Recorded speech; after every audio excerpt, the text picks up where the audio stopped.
The ice in the glass hit the bottom with a sharp, hollow crack.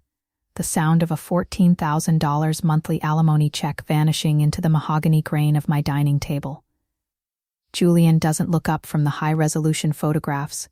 He doesn't need to. He's already won. He just asks if I remembered to pick up the dry cleaning, as if the last 3 years of legal warfare were just a long afternoon errand I'd managed to screw up. The air in the kitchen is 68 degrees, but the back of my neck is burning. On the refrigerator, a small blue magnet shaped like a heron holds a grocery list. At the bottom, in a looping, relaxed cursive, is the word lemons. Marcus wrote that. Marcus, who is supposed to be bringing Thai food. Marcus, whose hand is currently resting on the small of my back in the photograph Julian is sliding toward me. In the shot, I am smiling at a carton of raspberries. The sun catches a heavy gold signet ring on Marcus's right hand. A detail I'd found charmingly old-fashioned, a piece of his history he'd shared over our third date. I don't know yet that the ring contains a micro-lens. I don't know that the history was a script written by the man currently clicking a gold-plated pen at my table. Click, click, click. Julian points at the second photograph.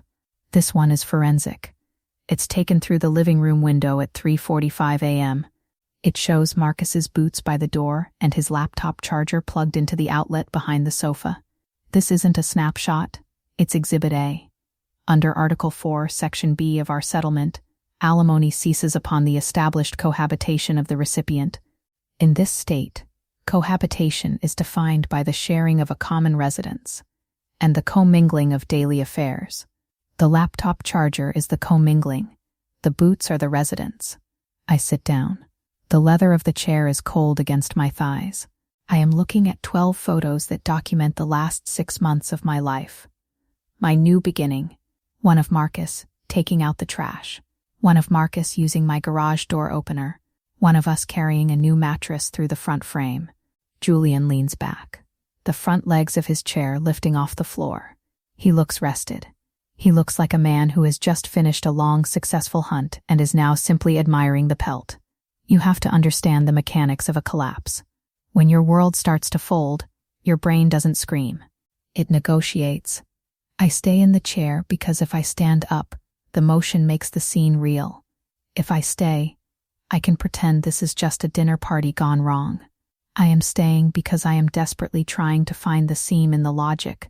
I am telling myself that Marcus will walk through that door in 10 minutes and explain that this is a misunderstanding.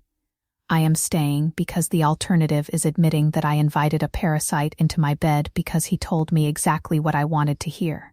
It is easier to sit with a predator, you know, than to face the fact that you are the one who unlocked the gate. Julian reaches into his breast pocket. He pulls out a manila envelope and slides it across the wood.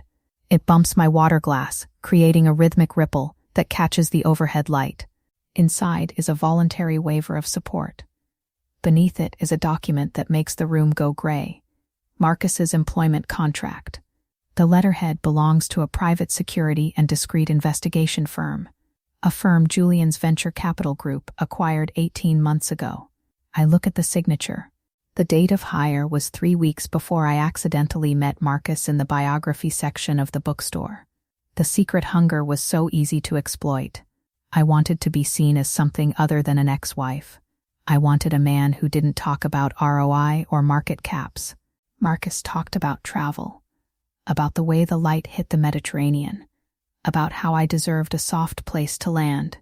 Every word was a line item in a budget. We are looking at the technicalities of the trap now. To prove cohabitation in a court of law, you need a permanence of presence. Julian explains this with the detached tone of a university professor. He points out that Marcus's mail was being forwarded here, something I never noticed because Marcus always offered to grab the post on his way in. He points out the shared grocery accounts. He points out the key. 10 weeks ago, we were drinking a 2018 Cabernet. Marcus said it was his favorite. I realize now it's Julian's favorite. I felt a surge of wine-induced autonomy, a screw you to my past life, and I pressed my spare key into Marcus's palm. I told him I wanted him to feel at home. That was the choice point. The moment the key touched his skin, The legal definition of cohabitation was satisfied. The trap didn't just snap shut. I welded it. Julian places the pen on top of the signature line. He tells me the house will be listed on Monday, since the alimony paid the mortgage. And the alimony is now voidable back to the first date of established cohabitation. I technically owe him $56,000 in back pay. He calls the waiver a grace period. He says he's helping me. He says he's giving me a clean slate. He looks at me with eyes that have no heat in them.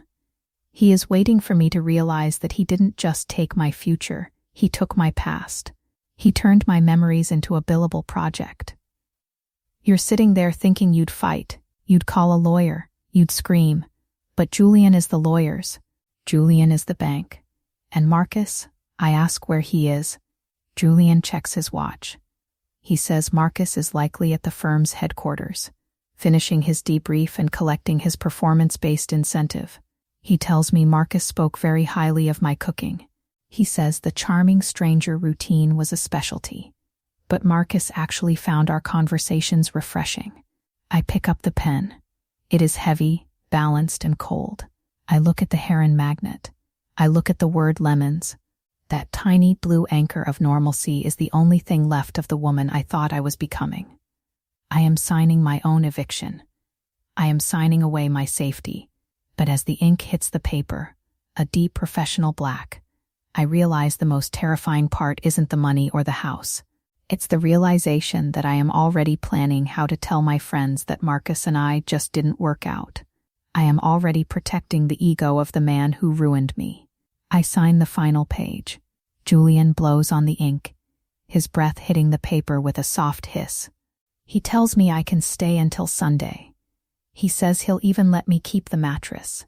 After all, he says, standing up and straightening his tie in the reflection of the toaster, I've already paid for it twice. He walks out the side door. He doesn't lock it. Why would he? There's nothing left in here but a woman who just paid $500,000 for a 6-month hallucination. Now tell me the truth. If you were lonely enough, if the lie was told softly enough, you'd have handed over the key too. You'd have signed that paper just to make the silence stop. You'd have sold your soul for a soft place to land. Wouldn't you?